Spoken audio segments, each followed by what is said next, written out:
রাখাইনের নিয়ন্ত্রণ এখন আরাকান আর্মির হাতে। তাই মিয়ানমারের সঙ্গে দ্বিপাক্ষিক আলোচনার চেয়ে আন্তর্জাতিক চাপ সৃষ্টি করে রোহিঙ্গা সমস্যা সমাধানের পরামর্শ বিশেষজ্ঞদের। তারা মনে করেন চাপ থেকে বাঁচার কৌশল ও নিজেদের ইমেজ রক্ষায় 1,80,000 রোহিঙ্গাকে চূড়ান্ত যাচাইয়ের বিষয়টি আলোচনায় এনেছে জান্তা সরকার। জুম্মান সাদিক জ্যাভলিনের রিপোর্টে বিস্তারিত।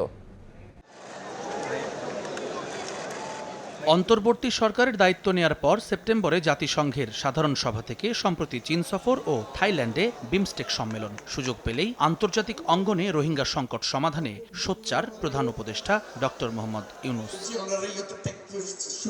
ফলাফলস্বরূপ শুক্রবার অফিসিয়াল ফেসবুক পোস্টে জানান এক ইতিবাচক সংবাদ। 2018 থেকে 2020 সাল পর্যন্ত বাংলাদেশ সরকারের দেয়া 8 লাখের তালিকা থেকে 1,80,000 রোহিঙ্গাকে চূড়ান্ত যাচাই করার কথা জানিয়েছে মিয়ানমার, দিয়েছে প্রত্যাবাসনের আশ্বাস। ভিশনের ফুলঝুরি মেগা অফারে ফ্রিজ কিনলেই পাচ্ছেন 16 পিসের আকর্ষণীয় গিফট বক্স একদম ফ্রি।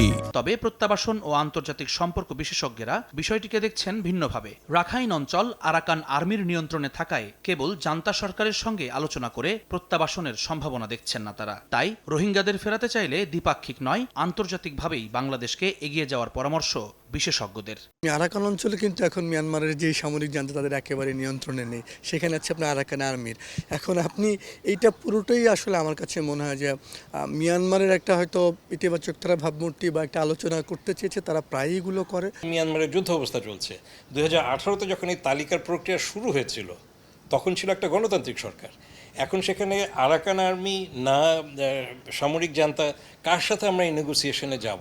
দ্বিপাক্ষিকভাবে যদি বাংলাদেশ এখানে সম্মত হয়ে এদেরকে পাঠানোর ব্যাপারে বলে, তখন কিন্তু ওইখানে তাদের নিরাপত্তা থাকবে কিনা সে ব্যাপারটা বাংলাদেশ সরকারকে নিশ্চিত হতে হবে।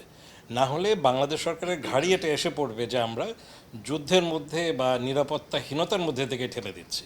মিয়ানমারের এমন বক্তব্যকে কূটনৈতিক কৌশল হিসেবেও দেখছেন বিশেষজ্ঞরা। তাদের মতে ইমেজ রক্ষার পাশাপাশি সম্ভাব্য আন্তর্জাতিক চাপের বিপরীতে ঢাল হিসেবে রোহিঙ্গাদের ফেরত নেয়ার আশ্বাস দিয়ে থাকতে পারে জান্তা সরকার। আন্তর্জাতিকভাবে এটার একটা দীর্ঘস্থায়ী সমাধানের একটা প্রক্রিয়া কিন্তু অলরেডি চলমান আছে। এটাকে কাউন্টার দেওয়ার একটা জায়গা কিন্তু মিয়ানমারের এটা হতে পারে যে আমরা তো অলরেডি আমরা সমাধানের দিকে চলে যাচ্ছি বাংলাদেশের সাথে আলাপ করে, তাহলে এত কিছু দরকার কেন? এগুলো রাজনৈতিক অর্থহীন কথাবার্তা, যার কোনো আসলে সুনির্দিষ্ট লক্ষ্য না। আমি মনে করি মিয়ানমারের উচিত এবং বাংলাদেশেরও সেই বিষয়ে আলাপ করা উচিত যে ঠিক কবে নাগাদ মিয়ানমার রোহিঙ্গাদের ফেরত নেওয়া শুরু করবে, কোন বছরে কত রোহিঙ্গা যাবে, কোন প্রক্রিয়া যাবে। সংকটের স্থায়ী সমাধানে আগামীতে যারাই ক্ষমতায় আসবে তাদেরকেও রোহিঙ্গা প্রত্যাবাসন প্রচেষ্টা অব্যাহত রাখার আহ্বান বিশেষজ্ঞদের। জুম্মান সাদিক জ্যাভলিন, সময় সংবাদ, ঢাকা।